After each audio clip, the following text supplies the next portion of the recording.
Hello viewers, today we'll be dealing with something that is different. As you can see written on the board, chemistry practical questions, and I will be recalling the question for the sake of emphasis, and this practical is a very unique one, so I'll start by reading it again. So let's go. A is a solution containing 15.8 grams per dm cube of sodium thiosulfate. B was obtained by dissolving 9.00 grams of an impure sample of iodine in aqueous potassium iodide, and the solution made up to 1 dm cube. A. Put A into the burette and titrate it against 20.0 cm cube or 25.0 cm cube portions of B. Use starch solution as indicator. Repeat the titration to obtain concordant titer values. Tabulate your burette results and calculate the average volume of A used. The equation for the reaction involved in the titration is given as this, although you've seen this at the beginning of this video. Then the B part of this question 1 says, from your results and the information provided, calculate the 1. Concentration of A in moles per dm cube. 2. Concentration of iodine in B in moles per dm cube. Sub number 3. Percentage by mass of iodine in the sample. Sub number C. Give reason why the starch solution indicator was not added to the titration mixture at the beginning of the titration. Given that the relative atomic mass of oxygen is 16.0, sodium is 23.0, sulfur is 32.0, and iodine is 127.0. Alright, when a practical question like this comes up, first, if you paid attention to the question, you would know that this is redox titration, not the usual acid-base titration, okay? Then, if you look at the sub number C, there is one thing here that the people that will be doing the titration must take note of. Please do not add the starch solution from the beginning, just as you used to do while using methyl orange, phenolphthalein, or any other indicator as you do it in acid-base titration. Don't do it here. You add the starch solution towards the end of the titration. There's a reason for that. It's even one of the questions. We'll respond to it. So the A part of the question, let's respond to it like this. Number 1A. You must know how to organize your table to report your data as regards your titer value. So the first thing that must be written on top of your table is indicator used. Okay, and in this case, our indicator used is starch solution. So volume of pipettes used. The popular volume of pipettes used is usually 25.0 cm cube. Okay, then burette readings. That is where we begin to make our table after titration. Burette readings. Okay, so for these burette readings, we have a final reading written first, not initial. Final reading in cm cube. Okay, initial reading in cm cube. Okay, volume of A used in cm cube. Please, it's volume of A. You don't say volume of acid used, because not all titration are acid-base titration. So this is rough, first, second, third. Okay, so my advice for everyone that will be doing titration in this season of examination, please, as a learner, always fill up your burette and adjust it to the 0 mark. Why? It helps you to monitor the consistency or the concordance of your titer values, my advice. So let's go. So the first one here, 0.00. Let's say it is 14.20. The first titer, let's say is 13.50, 0.00, 0.00, 13.40, 0.00, 13.30. Okay, so how do you get the volume of A used? You subtract. So because you started from zeros, there's no need to subtract, just write down the values. 14.20, 13.50, 13.40, 13.30. Okay, now I want you to understand something here. In writing your titer values in the table, please make sure that it obeys this rule of consistency or concordance, plus or minus 0.20 cm cube. Okay, at times they may say or plus or minus 0.15 cm cube. Okay, this is the rule of concordance. What does this mean? That out of the 4 titrations you do, at least 2 out of the 4 of them would fall within the range of either more or less 0.20 or 0.15, but I prefer using 0.20. Okay, all right. So if you check this, 0.5 and 0.4, the difference is 0.1. 0.5 and 0.3, the difference is 0.2. So it obeys this rule, and you must take note of that. From here down to this table, with the values intact, with no form of mutilations, mind you. Okay. And let me warn, please, while writing your titer values, do not use pencil. You now erase it and begin to use pen to retrace it. That's a serious offense. My advice, go to the back page of your question paper. Write down your values while you are titrating. After which you come back here, transfer your values to the table. It should be as neat as a printed work. No form of mutilation. Each time you mutilate, you attract a penalty for doing so. Okay? And also notice your titer values must be recorded to 2 decimal places. It is very compulsory to be recorded to 2 decimal places. And in addition to recording this to 2 decimal places, please make sure to see that the second value after the decimal to the right is a 0 digit or a non-significant digit. If you record something like 14.11, you are a thief, because this second 0 here, this second value is meant to be 0. Why? The burette is an analog measuring device. It doesn't record values to that accuracy. Alright, so still on number 1A, after the table, the next business will be to get the average titer. So if you watch here, based on the rule I just mentioned now, I think first, second, third titer values are good for getting our average titer. So for that reason, average titer or average volume, volume of A used equals, I'll be moving over here. So we have 13.50 plus 13.40 plus 13.30 divided by 3. Okay, divided by 3. So this will give us for average of 3 consecutive numbers, the median is the average. You can confirm with your calculator. The average is 13.40 cm cube. Okay. Alright, in case you only have 2 concordant or consistent values, you can use them to get the average. You can use maximum of 3 titer values, minimum of 2 titer values to getting your average, provided they are concordant or consistent. So this is our A, and the A part of this question is done. So we'll be going to the B part of the question. For the sake of emphasis, I will be going through the question again for the B part.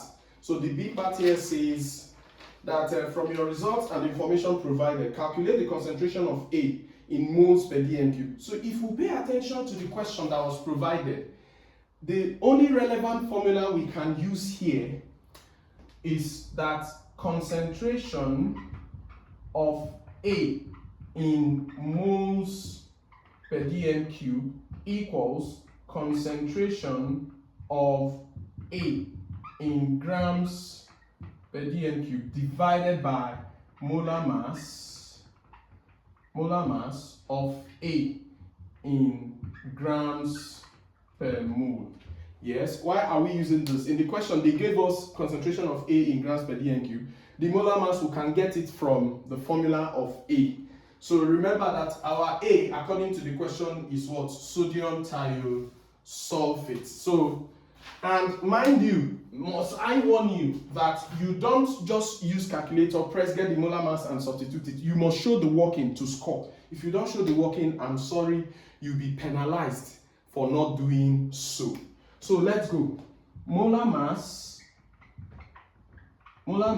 of A, which is sodium thiosulfate, will be equal to 23 times 2 plus sulfur is 32 times 2 plus oxygen is 16 times 3. So by the time we walk through all of this, we'll be getting 158. So the molar mass of A is what? 158 grams per mole. Please, whatever answer you get, always try to get the accurate unit. So for doing this, you get a score for doing it, okay? Then I think this is known, this has been obtained, so we can go ahead to getting our concentration of A in grams, in moles per dm cube, I beg your pardon. So let's move on to that part. I'm rubbing this off. So if we proceed to that part of the question, so therefore concentration of A in moles per dm cube will now be equal to, in the question, 15.8 was given as the concentration of A in grams per dm cube, and the molar mass we got now is 158. So by the time we divide, we'll be getting 0.1. But please, all your answers here, aside the average titer, must be written to 3SF. So to comply to the 3SF format, I'll add 2 zeros behind. Okay, 0.100 moles per dm cube. The zeros are added to comply to the 3SF format. If you just write 0.1, I'm sorry, you will not get the score meant for this answer. All right, let's go to the second sub number. B sub number 2. B sub number 2 says we should get the concentration of iodine in B in moles per dm cube. All right, what formula do we use here? Since we already have Ca, which is concentration of A in moles per dm cube, our popular formula, CAVA, would suffice, would be used here. So let's go. And it goes CAVA over CBVB equals NA over NB. I prefer writing the alphabet or the letters as subscripts. If you don't, no problem. Okay? So I'm looking for CB, which is iodine in B in moles per dm cube. So in doing that, I'll make CB subject of the formula. CB equals, so making it subject, I have to cross multiply. So if I cross multiply and make CB the subject, it will be CAVA NB over VBNA. Okay? So the next business will be to substitute. I'll quickly rub off the board this way to do that. So let me rub off the board this way. So now we continue this way. All right. So if we begin to substitute, Ca that we just got now is 0.100 times. Va is the average titer, which is 13.40 times. Nb, the mole ratio of the base in the balanced chemical equation. The mole ratio of the base in the balanced chemical equation, if you check, is 1. That's, sorry, I said the base, the B, not the base, please. The B is 1. Okay, is 1 over VB is the volume of pipette, which is 25.0, Then Na, the mole ratio of A in the balance equation is 2. Let me warn here that if this one, it doesn't affect anything mathematically, but if this one here is not properly substituted, I'm sorry, you'll be penalized for not substituting properly. This one here must be substituted. Failure to do so, you'll be penalized. So please, it is a practical report and it must be precise. It must be exact, okay? All right, so let's move on. So if we do the mathematics here and finish off with all of this, we should be getting 0.0268 moles per dm cube. So this is the concentration of iodine in moles per dm cube. In B, I think we are done with sub number 2, so we'll be going to sub number 3. Notice something again, that the answer is also written in 3SF. Please don't forget to do so. Okay, sub number 3 says we should get the percentage. B sub number 3 says we should get the percentage by mass of iodine in the sample. Okay, to do that, percentage by mass of iodine will be equal to, it's actually equal to mass of iodine over mass of sample all times 100, because it is a percentage. Now, in using this formula, the only challenge here is that we need to get the mass of iodine, okay? Because the mass of the sample has been given in the question as 9.00 grams in 1 dm cube of solution. So we will also try to get the mass of iodine in 1 dm cube of the same solution, then we will come back to this place. Now, to do this, do we recall in mole concept that amount n is equal to mass over molar mass? Small m is mass, capital M is molar mass. So if I use this general formula in mole concept and I make mass the subject, mass will be amount times molar mass. Now, this formula would be used here in getting the mass. Why? Because in this CB we got here, 0.028 moles per dm cube actually means the amount of iodine in 1 dm cube of what? Solution. Please understand that part of this now, okay? Then the molar mass of iodine, I can compute it easily here using the formula I2, and we'll get our mass. Then we'll come back to this formula and get our percentage by mass of iodine. Okay, so let's go. So in doing this now, let's go.